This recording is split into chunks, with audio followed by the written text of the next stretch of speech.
But you could, Mehdi, you could argue. Well, again, maybe your friends in the Tehran regime can tell you, because they won't tell me. Wow. Wow. What's going on, you guys? We have Michael Gove looking to trap Mehdi Hasan in logic. Mehdi Hasan is not going to fall so easy. Let's watch. And respond to some of that. Where to begin? Let's start with I can't have my cake and eat it. I love to have cake and eat it. Michael says, you can't believe two things at one time. I actually can. It's very simple. He says, you can't be a slavish follower of Israel and be all over the place elsewhere. Actually, you can. That is Donald Trump. When it comes to democratic allies, he throws them under the bus. When it comes to authoritarians, he loves them. Right? There's no inconsistency in that position. But Israel's a democracy. He has no, Netanyahu is an authoritarian leader. Bolsonaro is an authoritarian leader. MBS is an authoritarian leader. Putin, Orban, we go down the list. He has a global alliance of authoritarian pals. And yes, they are like-minded. And so I don't think there's any inconsistency at all there. You did this line about in his first term, the classic line, no new wars in his first term. Well, first of all, he expanded every war he inherited from Barack Obama. And who cares? Because this is the second term, and he's already broken that line. He literally just started a new war.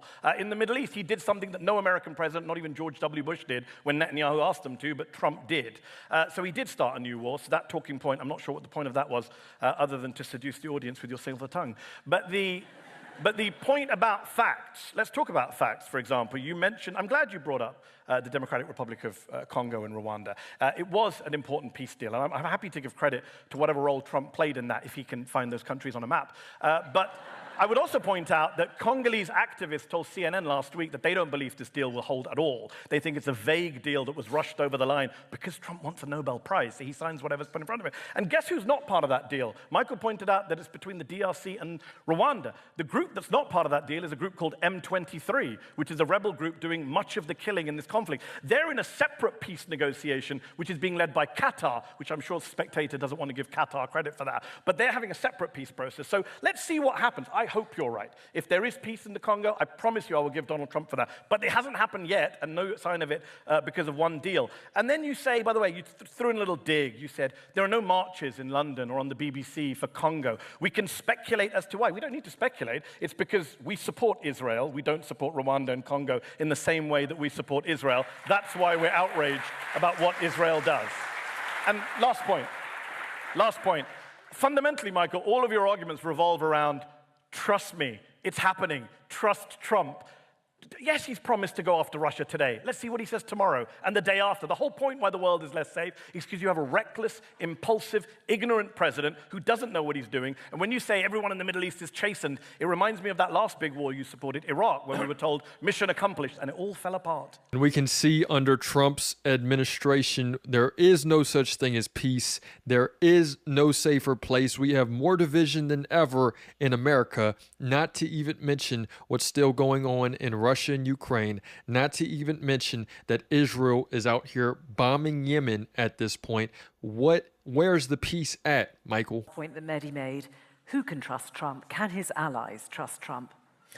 I think you just need to look at the consequences of his actions. So we don't need to make a window of his soul. We don't need to make a moral judgment on whether or not he's a good man. We merely need to look at the consequences of the actions that he's taken. So, for example, in his first term, he engineered the Abraham Accords, which meant that Israel concluded peace agreements with Bahrain, with the United Arab Emirates, with Morocco, all of which contributed to commerce, all of which contributed to a de-escalation of conflict, all of which contributed to making the world a safer place.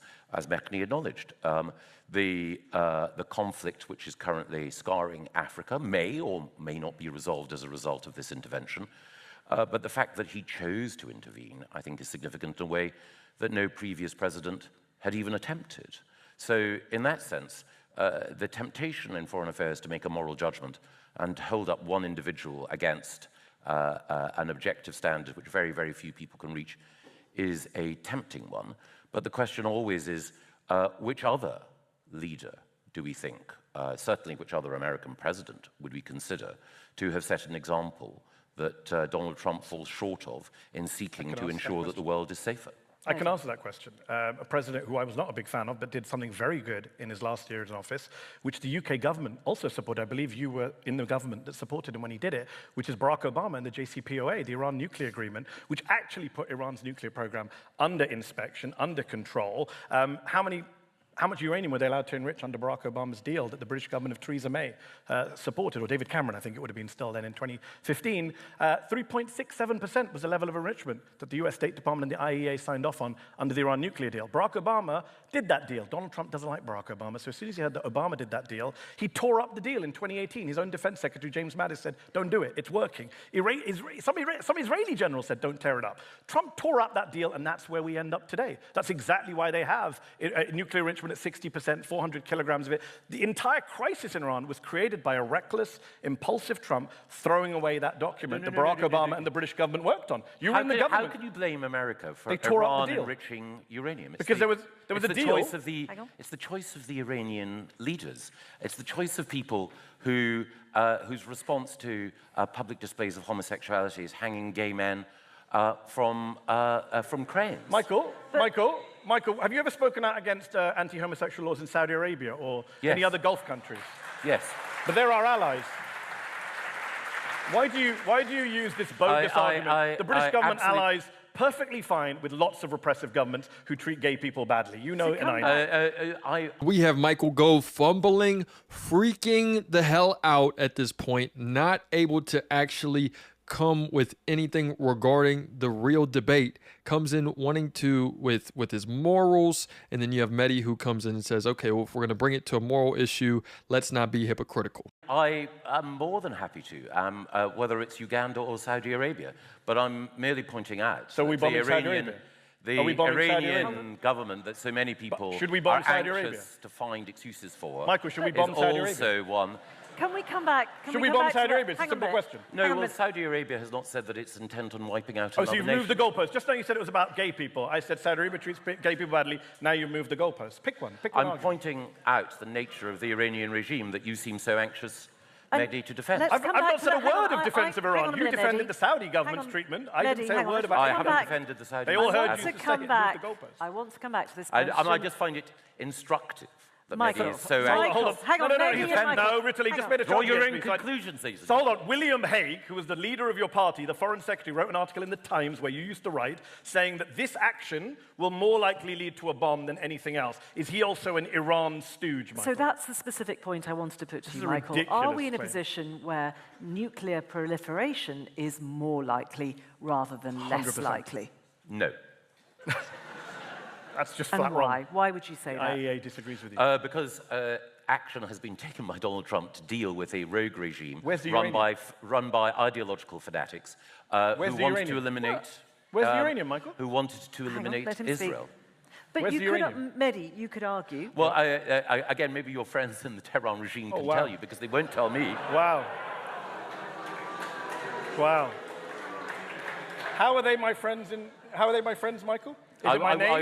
My skin color? My religion? Which one is it? I'm still waiting for any criticism of them. I'm happy to criticize them. I think Iran is a country with a horrible human rights abuse and shouldn't be developing nuclear weapons, which the US government, by the way, of Trump said they are not developing nuclear weapons. You lied to the audience at the podium when you said they were developing nuclear weapons. Tulsi Gabbard said in March they're not developing nuclear weapons. I guess she's also an Iran stooge. Trump is also an Iran stooge.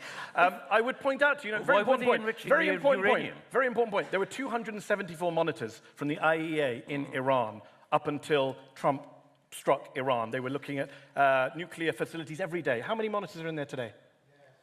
How many IAEA monitors in Iran today, Michael? Zero. None. Trump's made the world less safe. If you believe...